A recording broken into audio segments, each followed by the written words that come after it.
Bienvenidos a la revisión de la Agenda Económica PM de este lunes en CNN Chile, la que iba a estar marcada por el envío al Congreso de la ley corta de pensiones que presentó el gobierno. Recordemos que la iniciativa busca aumentar la cobertura del pilar solidario al 80%, además de una pensión básica solidaria de 177.000 pesos. Bueno, dije que iba a estar marcada porque al menos hasta la edición del programa todavía no se enviaba el texto definitivo al Congreso. De todas formas, queremos analizar el tema con la abogada tributaria y socia de Recabarren y Asociados, Soledad Recabarren, que es experta en estos temas, y queremos ver cuál va a ser entonces el piso con que se puede financiar esta ley corta de pensiones. Soledad, gracias por estar en Agenda Económica. Gracias, Nicolás, por la invitación. Lo concreto que sabemos es que, y lo dijo acá el ministro de Hacienda el lunes de la semana pasada, es que se van a basar en la comisión que lideró Rodrigo Vergara. ¿Qué podemos entonces tener de concreto que podríamos ver entonces en el proyecto de ley, Soledad, en base a ese informe? Veamos, en el mercado salieron una serie de informes alrededor de lo que hizo la OCDE y lo que hizo los asesores económicos del Ministerio de Hacienda. Y de hecho, Llorat sacó una propuesta, Agostini hizo otra, y Briones, dentro de su programa, cuando era candidato, también tenía sus propias proyecciones basados todo en lo que había dicho el informe de Hacienda. Ahora, ¿qué cosas se propusieron en el informe de Hacienda? Y yo diría que la gracia no es lo que se propone, sino que aquellas partidas en las que hay algún grado de consenso y algún grado de cuantificación que implique una recaudación alta. Porque si estamos hablando de molido, de chauchas, la verdad es que no va a valer la pena entrar en todo lo que es una discusión de reformas, cuando la verdad es que la recaudación no se justificaría realmente empezar a discutir el tema. Al menos aquí, sí, Soledad, sí, al menos acá el ministro de Hacienda, si bien no lo confirmó textualmente, nos dio a entender que había un cierto consenso que en reducir o eliminar las ganancias, la exención a las ganancias de capital va a estar dentro de la fuente de financiamiento. El tema en relación a las ganancias de capital es qué régimen alternativo le vas a aplicar a esta utilidad. Porque una opción es decir, ¿sabes qué? Las ganancias en venta de acciones están afectas a régimen general. Y si están afectas a régimen general, Briones estimaba del orden de los 700 millones de dólares de recaudación anual. En cambio, si estábamos hablando de sistemas alternativos de tributación, es decir, aplicarle una tasa diferenciada más baja que la carga tributaria total, es decir, apliquémosle un 10%, un 5%, la recaudación ya se podría ir al orden de los 200 o los 120 millones de dólares, dependiendo de quién te hiciera esa proyección. Cuando tú mencionas las proyecciones del ex ministro de Hacienda Ignacio Briones, ¿te refieres a que lo que la persona dueña de esas acciones o la sociedad tribute como impuesto a la renta normal, global complementario? Exacto. Aquí estamos hablando de acciones con presencia bursátil. Sí. Entonces, ¿qué es lo que estamos diciendo? Si una compañía vende acciones que tienen presencia bursátil, estaría afecta a impuestos de primera categoría, es decir, la regla general, 27%. Si una persona vende acciones con presencia bursátil, pagaría global complementario, es decir, sería una tasa progresiva que da entre el 0 y el 40%. Por lo tanto, la utilidad en esa operación estaría gravada con uno de estos dos impuestos, a nivel de la empresa o a nivel de la persona natural.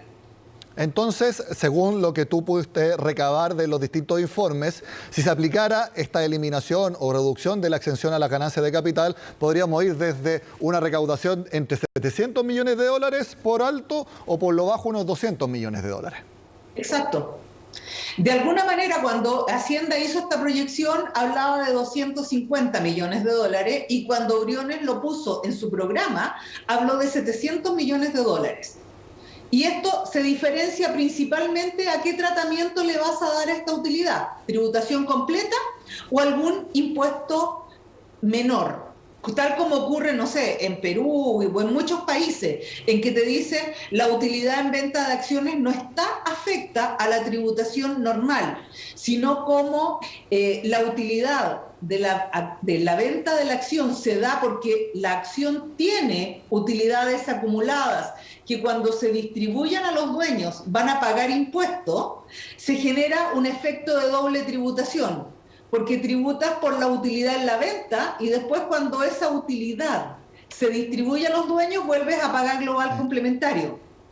Por eso en la mayor parte de los países hay un régimen preferente para la venta de acciones y no le aplicas dos veces la tasa máxima, sino que le aplicas un impuesto preferente y cuando la acción distribuye dividendos, a ese dividendo le aplica las tasas máximas. Sobre esa doble tributación que tú mencionas, lo que parece un hecho es que si se elimina o se reduce esta exención, no se va a aplicar a los inversionistas institucionales, como son las AFP o las compañías de seguro. Esto no es porque se esté favoreciendo a estos sectores, para nada. Es porque cuando la persona se jubila, ahí paga impuesto por todo lo que ha ganado durante el tiempo que sus fondos han rentado. Entonces, si las mismas AFP por estas rentabilidades tienen que pagar impuestos, se da nuevamente una doble tributación. Exacto. Y de hecho, al final del día, uno de los problemas que tiene el aplicar estos impuestos tanto a la venta de acciones como a los fondos de inversión privados es que cuando las AFP invierten en ellos, si tuvieran que tributar por esta utilidad, tributarían por recibir, por generar esta utilidad en la venta y después a ti te retienen impuesto de segunda categoría por la jubilación.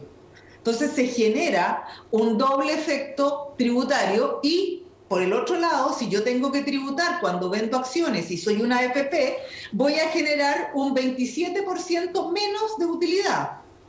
Porque del precio de venta, un 27%, o sea, de la utilidad generada en la venta, un 27% de esa utilidad se la tengo que pasar al fisco.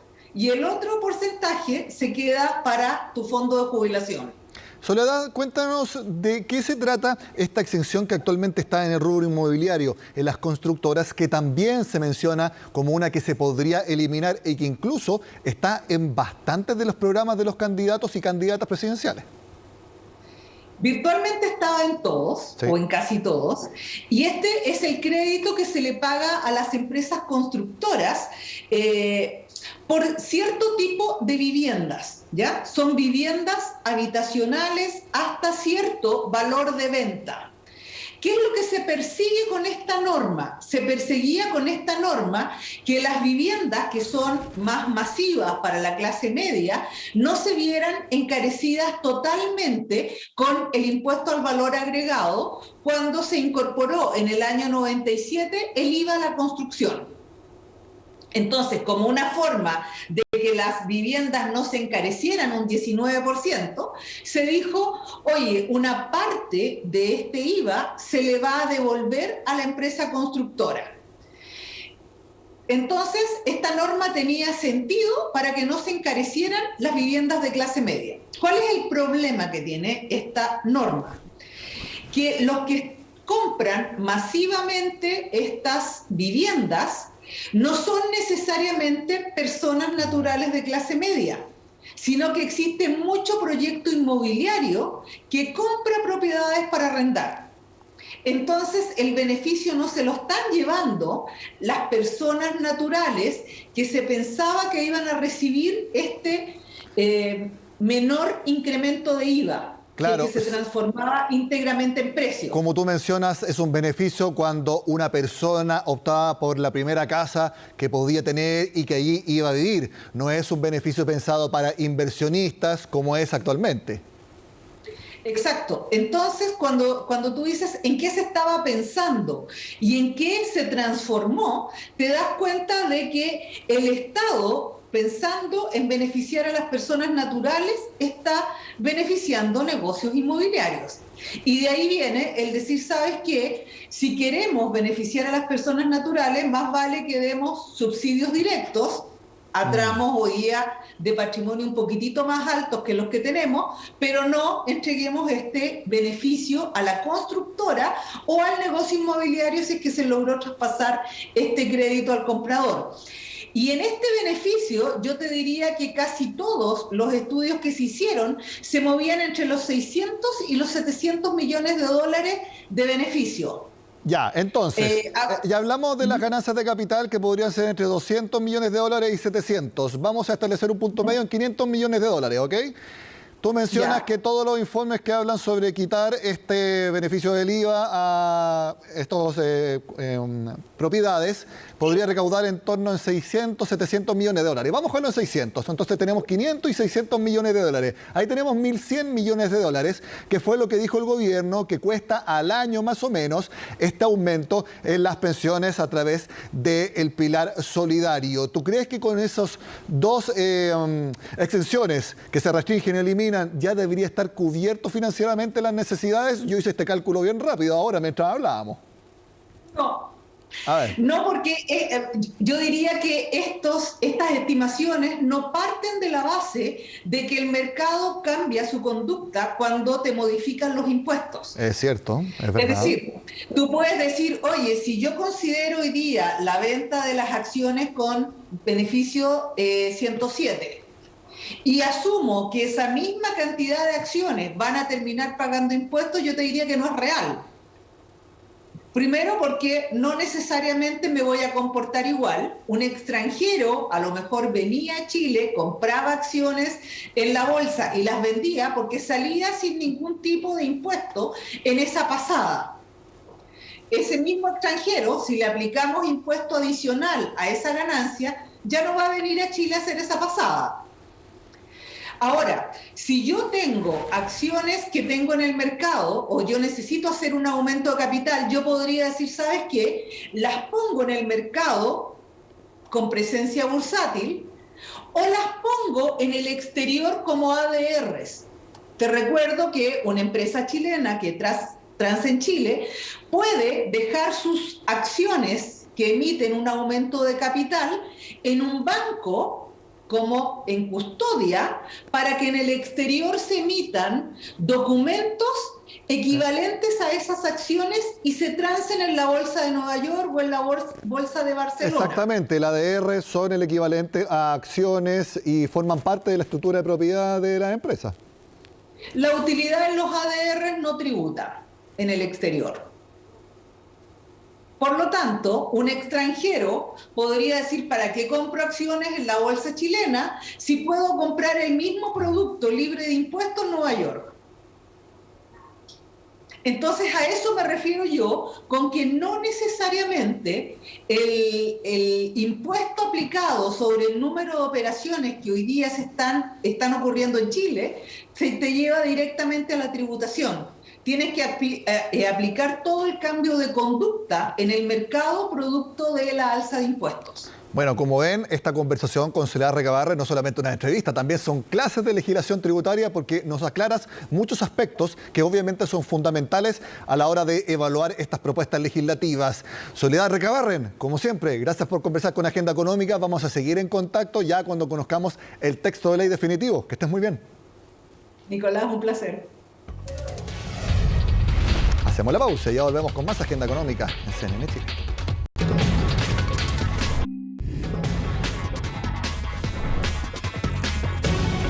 Seguimos revisando informaciones de la agenda económica de este lunes. En agosto, 143 empresas quebraron en el país. Según cifras que informó la Superintendencia de Insolvencia y Reemprendimiento, en el octavo mes del año la cifra subió 36%, el alza más importante en lo que va de 2021. En total, ya son poco más de 1.000 las empresas que han tenido que liquidar sus bienes debido a las deudas, de las cuales la mitad está en la región metropolitana. Expertos aseguraron que esto se debería al vencimiento de algunas ayudas económicas y también al fin de las prórrogas para el pago de los créditos. A esto se suma el alza en las tasas de interés, lo que complicaría el acceso al crédito para, por ejemplo, renegociar deudas.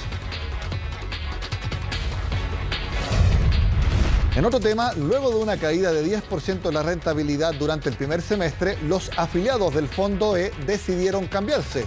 Solamente en junio migraron 139.000 afiliados hacia otras carteras.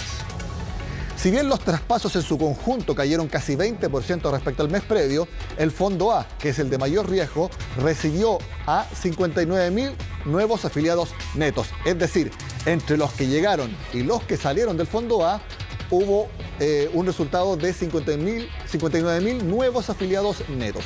Según CIEDES, que es el organismo ligado a la Cámara Chilena de la Construcción, el 79% corresponde a cambios dentro de la misma AFP, siendo Capital la que más registró traspasos netos positivos, es decir, que se sumaron a esa AFP durante el séptimo mes del año.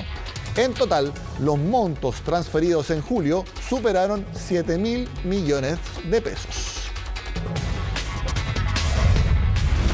Generalmente el dólar ha ido al alza en los últimos días y durante esta jornada la divisa cerró en 789 pesos, cifra que viene repitiéndose bastante en ese nivel desde mediados de agosto. Esto pese al alza del precio del cobre, que hoy subió a $4.36 la libra.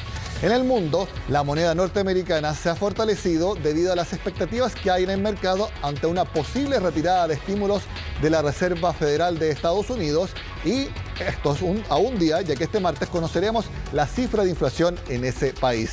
Queremos conversar sobre este tema, para eso tomamos contacto con José Raúl Godoy, jefe de análisis de XTV.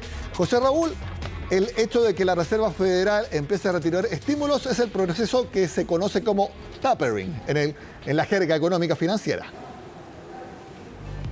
Hola Nicolás, gusto de saludarte. Efectivamente, se conoce como tapering en la retirada de estímulos y eso es lo que se está proyectando que anuncien, quizás no durante esta reunión de septiembre, pero sí antes de finalizar el año. Por eso es tan relevante también el dato de inflación que se entrega el día de mañana en Estados Unidos. ¿Cuáles son las proyecciones para ese dato de inflación, José Raúl?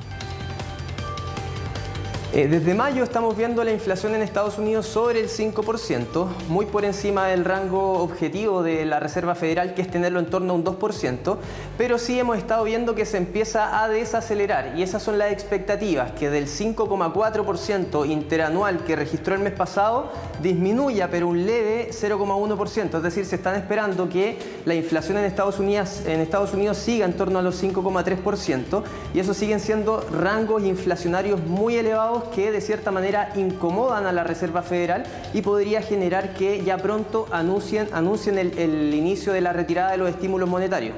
¿Y esta baja de la inflación anual, a qué factores responde? ¿Solamente ante la posibilidad de que la Fed empiece a quitar esta liquidez en el mercado?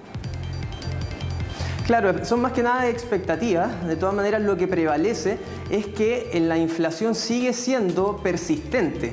En un comienzo se habló mucho de que la inflación era solo transitoria, pero estamos viendo que en mayo salió un 5%, en junio un 5,4%, en julio un 5,4% y ahora se sigue esperando un incremento por sobre el 5%. Es decir, ya hay cada vez más miembros de la Reserva Federal que abogan o que están defendiendo el inicio del tapering debido a que la inflación ya está dejando de ser tan transitoria y está empezando a ser más persistente y eso es lo que preocupa a la Reserva Federal. ¿Y esta inflación es la que ha mantenido al alza el dólar en el mundo, no solo en Chile? Claro, efectivamente, porque a mayor inflación, mayores son las probabilidades de que Estados Unidos empiece a retirar los estímulos y eso fortalece a la divisa norteamericana. Hasta el día de hoy van comprando bonos mensualmente por 120.000 millones de dólares. Si esa cifra empieza a disminuir, hay menos dólares en el mercado y eso está fortaleciendo al tipo de cambio acá en Chile y también al dólar index, tal como podemos ver acá en la plataforma. Si vemos la plataforma nos damos cuenta que este es el índice del dólar que mide la divisa norteamericana a nivel global y ya está dentro de un canal alcista y está por romper estos techos. Si vemos que rompe estos techos sobre los 92.700 es probable que sigamos viendo al dólar a nivel global en máximos anuales. ¿Tú crees entonces que acá en Chile pueda superar los 800 pesos? Es probable, lo que pasa es que acá en Chile tenemos un techo que son los 7,95 que ha sido los máximos anuales que cada vez que llega ahí tienden a liquidar dólares. Pero sin duda si es que vemos un repunte del dólar a nivel internacional es muy probable que también acá el tipo de cambio supere los 7,95 y en ese caso podemos ver el tipo de cambio perfectamente entre 800 y 810 pesos. Habrá que estar entonces atentos a la cifra de inflación que dará a conocer Estados Unidos este martes. José Raúl Godoy, jefe de análisis de XTV, gracias por estar en la Agenda Económica. Gracias Nicolás, que estén muy bien.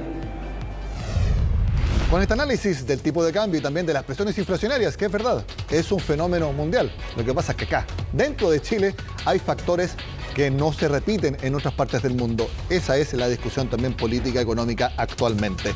Terminamos la agenda económica de este lunes. Sigan con nosotros acá en CNN Chile.